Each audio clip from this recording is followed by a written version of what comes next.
My name is Paul Humphreys. I teach philosophy at the University of Virginia, and today I want to talk about emergence. Emergence is a complicated subject, and so we shall only look at some of the more basic features. Let's begin with reduction, because emergence is often thought to occur when reduction fails. Reduction is fairly easy to understand. Suppose you have a Lego set, those little plastic blocks that snap together. Using those basic building blocks, many different types of object can be constructed, ranging from a bus to a replica of the White House. You could also take the bus and decompose it into its original component blocks. Reductionist methods are often based on this kind of generative atomism approach. You have a set of basic objects, and everything else is nothing but those objects arranged in different ways. Reductionist methods have been remarkably successful in the sciences, in logic, and in computer science, and it is only when they fail that ontological emergence comes into play. Before we discuss ontological emergence, let's consider an easier case, that of epistemological emergence. Epistemological emergence occurs when it is not possible to predict in advance, even in principle, the emergent phenomenon. Suppose that you are in a car that is trying to exit a cow pasture, that is the parking lot for a rock festival.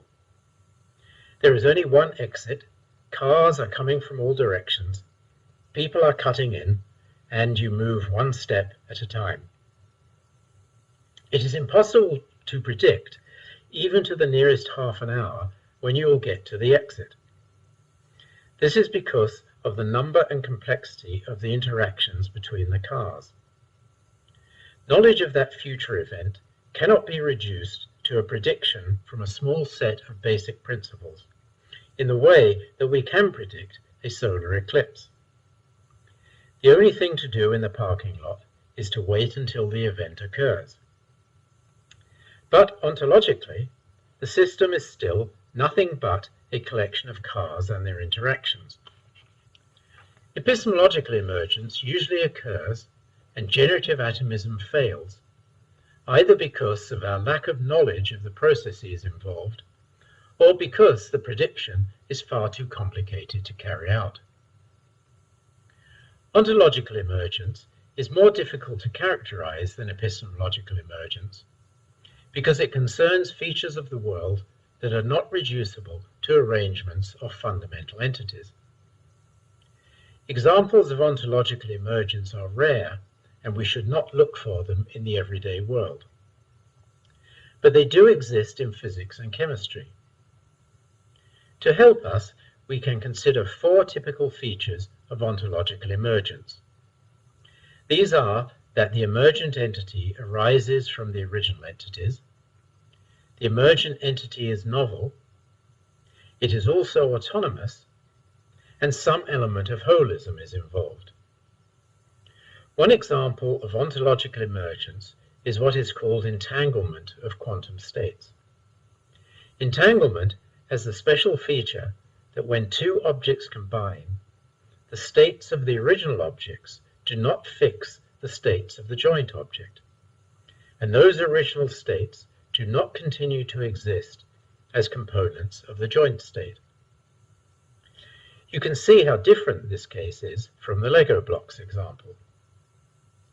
These two features violate two central aspects of generative atomism, and they prevent reduction of the joint state to the individual states.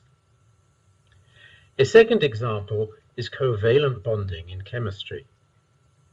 If two hydrogen atoms, each of which consists of a proton and one orbiting electron, are covalently bonded into a hydrogen molecule, the electrons lose their individual identities, and there is just one joint charge possessed by the molecule. It is sometimes suggested that human consciousness is an example of ontological emergence, but I think that we do not understand consciousness sufficiently to make a considered judgment about whether it is, in fact, ontologically emergent. To conclude, what we have just discussed is an example of naturalistic metaphysics, a type of metaphysics that uses scientific knowledge to help arrive at its conclusions. I hope it also shows how fascinating emergence can be if a careful combination of facts and philosophical thought is employed.